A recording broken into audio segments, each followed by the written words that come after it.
अगर दुनिया में कुछ बनना है तो खुद की इज्जत करना सीखो।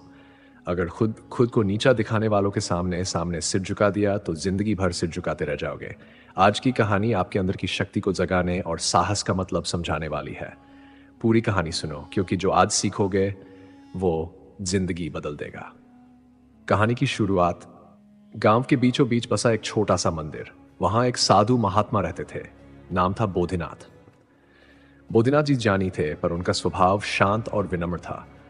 लोग उनकी बड़ी इज्जत करते थे।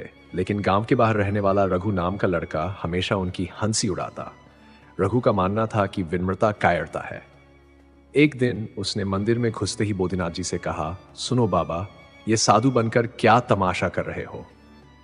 क्या किसी काम धाम के लायक नहीं हो? बोधिनाथ ने शांत स्वभाव में बस इतना कहा, बेटा बेटा, जब वक्त आएगा तो तुझे अपने सवालों का जवाब खुद मिल जाएगा। रघु हंसा और बोला, तुम जैसे लोग हमेशा बस बातें करते हो। असली दुनिया में कोई विनम्रता नहीं, बस ताकत काम आती है। घटना जो सब बदल गई। एक दिन गांव के नजदीक पहाड़ों पर एक बड़ी विपदा आई। भारी बारिश के कारण भूस्खलन हो गया और गांव तक जाने वाला पुल टूट गया। गांव में खाना और पानी पहुंचाना असंभव हो गया। रघु और उसके जैसे नौजवान परेशान थे। तभी बोधिनाथ जी ने एक उपाय सुझाया। उन्होंने कहा, पुल तोड़ना आसान है, पर उसे जोड़ने के लिए साहस चाहिए। अगर तुम सब साथ आओ तो ये पुल हम मिलकर बना सकते हैं। रघु ने उनकी बात को मजाक में लिया और बोला, बाबा, आप क्या कर लेंगे?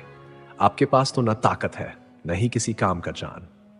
बोधिनाथ जी ने सभी गांव वालों से मिलकर पुल बनाने की योजना बनाई। सुबह से शाम तक सब काम में जुटे रहते। बोधिनाथ जी बिना थके पत्थर और लकड़ी इकट्ठा करते। रघु चुपचाप सब देखता। रघु के मन में सवाल उठता, ये आदमी क्यों इतनी मेहनत कर रहा है? इसका तो इस गांव में कोई परिवार भी नहीं। एक दिन काम करते करते बोधिनाथ जी का पैर फिसल गया और वो खाई में गिरने ही वाले थे कि रघु ने उन्हें बचा लिया। बोधिनाथ जी ने मुस्कुराकर कहा, धन्यवाद बेटा, तूने मेरी जान बचाई। रघु ने पहली बार उनके शब्दों में सच्चाई और प्रेम महसूस किया। सच्चाई का एहसास।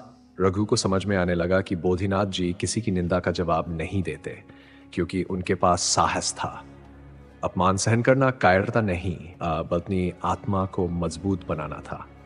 रघु ने बोधिनाथ जी से कहा, बा मुझे माफ कर दो, मैंने हमेशा आपकी हंसी उड़ाई।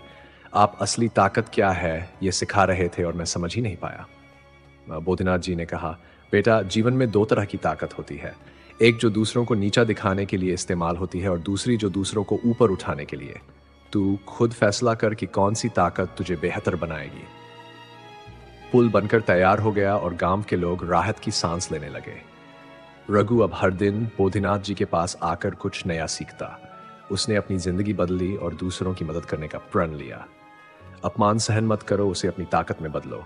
साहस का मतलब यह नहीं कि तुम चीखो चिल्लाओ, बल्कि अपने कर्म से दिखाओ कि तुम क्या हो। याद रखना, जो झुकना जानता है वही दूसरों को झुका सकता है। साहस सिर्फ लड़ाई झगड़े से नहीं, बल्कि अपने आप को संभालने की कला से आता है। अगर आपको लगता है कि किसी ने आपका अपमान किया है तो उसे जवाब अपने कर्मों से दो, क्योंकि असली जीत उसी की होती है जो शांत और साहसी है।